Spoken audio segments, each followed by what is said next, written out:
Welcome. This is Corey Jones from Safety Man Security Consulting, safetyman.co. Today, we're going to go over how to use the TASER Pulse Plus and the stun flashlight, how to use it safely, how it works, and all the science behind it. Tasers and stun guns were made legal in 2017 by the New Jersey Attorney General, and they were also made legal by Philadelphia City Council and the city limits of Philadelphia in, again, October 2017. So these are legal to carry open or concealed. I recommend concealed in Philadelphia or New Jersey. Read the law. It's on the AG's website, and it's in Phillies. If you just Google Taser stun gun law, Philadelphia or New Jersey, you can read the entire law. So the way tasers work is they use electricity. They use electricity to create a circuit which control your voluntary muscles. This device is designed to control your voluntary muscles, your biceps, your triceps, your core, your abs, your hamstrings, your quads, your lats, all of your voluntary muscles is what this is designed to control. It is speaking louder to your muscles than your brain is. It says 50,000 volts, but there's only 0.0002 amps that actually make it into the human body. So this device shoots out two probes, two darts. The darts are connected to the taser with a thin copper cable. The top dart creates a positive charge when it connects the body. The bottom dart comes down at a 7-degree angle, and when it connects to the body, it creates the negative charge. So then we'll have the positive charge come out of the weapon to me, negative charge back to the weapon, so we have a circuit, and that's how we can control the body. So where do we want to aim? The best place to aim with this device would be right here in the lower abdomen or hips area. Right in the lower abdomen or hips area. Why do we want to do that? Remember, we want to get two probes hitting. So when the probes come out, they come out like this and they hit the human body. Two probes come out and they hit the human body. We want to control the core if at all possible. However, I get it. It's a self-defense situation. Any place you can hit the person is better than not hitting them. So if it's a life or death situation or you're facing extreme violence, you can hit them anywhere you can aim. But we want to make sure we get two probes that hit. Okay, so thinking about that, in the front, we want to hit in the abdomen. Now remember, there's a laser sight and a flashlight. You can see the red dot on me and you can see the flashlight. You can see the red dot on me and you can see the flashlight. Laser sight and a flashlight on that. The flashlight is so you can determine if it is in fact a threat, if the person is armed, and you could use the light to potentially dazzle them because it's bright. The laser sight is going to be where the top dart hits, Now, how do I know my device is working? Well, when I turn the device on by pushing up on the safety, a green light comes on. That means you have power. We see the laser sight and the red dot. We see the laser sight and the red dot, and it says red here. There's a little bit of red. So if I pull the trigger and release it, you can see it arcing. I can stop it by pushing the safety down. If I don't stop it, it will do one cycle of 30 seconds. 30 seconds is one cycle. A cycle of 30 seconds will happen if I pull the trigger and release it. At this point, with no cartridge in it, it could work as a stun gun. Okay? How do I know it's working? The person is less violent, the person falls down, the person stumbles, the person starts to scream. Change in behavior is the first way we know the device is working. Is the suspect or bad guy or attacker changes behavior. So a change in behavior is the first way we know that taser is working. How else do I know? Well, we hear how loud this is. That's because it does not have a connection. So silence is golden. If this has a good connection and we notice a change in behavior, this device will be much quieter. It won't sound like that. Okay, so silence is golden. How do I know my taser is working? Change in behavior and silence is golden. The bad guy will look like he's in pain, stumbling, unable to stand, maybe even, hopefully, fall down. So in the device are two probes that are in here. Okay, we'll take it out of the shipping container. You can't load it in the shipping container. And if you see inside there, you'll see there's copper wires all stacked up. They're like accordion.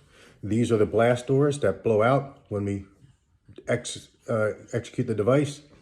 And then the two probes are in there. One probe is in here and one probe is on this side. And they both come out and they spread apart. They look like darts with a fishing hook on the end. and they go up to 15 feet. So this will work from point blank, touching somebody, all the way out to 15 feet away. It'll work at 2 feet, 5 feet, 10 feet, anywhere in between point blank and 15 feet, okay? Now to load the device, first we make sure that the safety is down. We'll see where it says little F right there. We put our fingers on these circles. I don't want to be in front of it like this, because if I'm in front of it and it goes off, the probes would go into my hand. So to be safe, we want to push it in safely until it snaps. Now it won't fall out. I can still turn it on, still get the laser sight and see the laser sight. Now to take it out, again, I want to make sure that I am on safe. And then I pinch those two things, keeping my hand away from the device, and pull the cartridge out, okay? Exactly how we do that. Now, how long is the safety? 30 seconds. The cycle is 30 seconds. In the middle of a cycle, I can stop it by pushing the safety down anytime I want, okay? This is designed for you to take this device, drop it on the ground, and run away. It will go for 30 seconds. This device also has the ability with the Noonlight app, where this device will Bluetooth pair with your Android or iDevice, and it will call 911 and send them your GPS coordinates and your name, and dispatch first responders to you for help when you do this. So when you turn it on and pull the trigger, it's automatically calling 911 and saying, our client, Mr. Jones, needs help. He fired his taser, and it gives the GPS location. It will then text message your phone, do you need help? In case it was an accident. So how can we use a taser for de-escalation? We might not want to get in a fight. So if someone is threatening us, we can simply take the device out and say, hey, stay back, I have a taser. Stay back, I have a taser. Help, please, and we're sounding off. What else can we do? We can turn the device on, and we can put the laser sight on them. We can put the laser sight on their eyes so they see it. Stay back, I have a taser. Stay back, I have a taser. Put the laser sight somewhere on their body so they can see that you're not going to miss. Stay back, I have a taser. Stay back. Somebody help, call 911. And then try to get out of the air. Try to de-escalate that, okay? That's how we could try to de-escalate that. So we want to get off the X. We want to be away from where danger is. We don't want to stay where this problem is. We want to anticipate something. Somebody gives us that look, follow your intuition, move, go in a different direction, cross the street, don't go down that alley, walk and get a security guard or an officer, or call somebody else if it even looks dangerous. We don't want to be there. We want to get off the X. Use of force, this is considered mechanical force, which means it would be the same thing as hitting somebody with a stick. It's not considered deadly force, but civilians don't have to worry about that. What you need to worry about as a civilian using a taser is that you're safe, and the reason you used it was to protect yourself from injury or from harm. Protect yourself from injury or from harm. Now check the laws in your state if you live in a specific state, just to ensure that you know what the laws are. But generally, this is legal to use to protect yourself from harm. Not because you got in an argument or a fight over something, but to protect yourself from harm by a suspect or an attacker. What is your responsibility? In this device, they ship it with a website, taser.com and axon.com, taser.com and axon.com. And in the device, there's information, okay? There's a book that shows you all the stuff you could do with all kinds of additional information in here. Your responsibility would be to read that and make sure that you know everything about this device. But we just go over the main parts, okay? How do you use it? Again, you load the cartridge in when it's on safe, and then you can store it in a holster. You need it, you take it out, you can take it off safe. You point it at somebody, tell them you have a taser, tell them to stay back, do what you need to do to keep yourself safe. Stay back, I have a taser. And then even if the device called 911, you still may want to call 911 also. Remember, when a device has no cartridge in it, or if you launched a cartridge and you miss, it's still a stun gun. So if I launch both probes and I miss and it's just arcing like that, I can still use it as a stun gun and touch the person with it, okay? That will not control them, that will just cause pain, okay?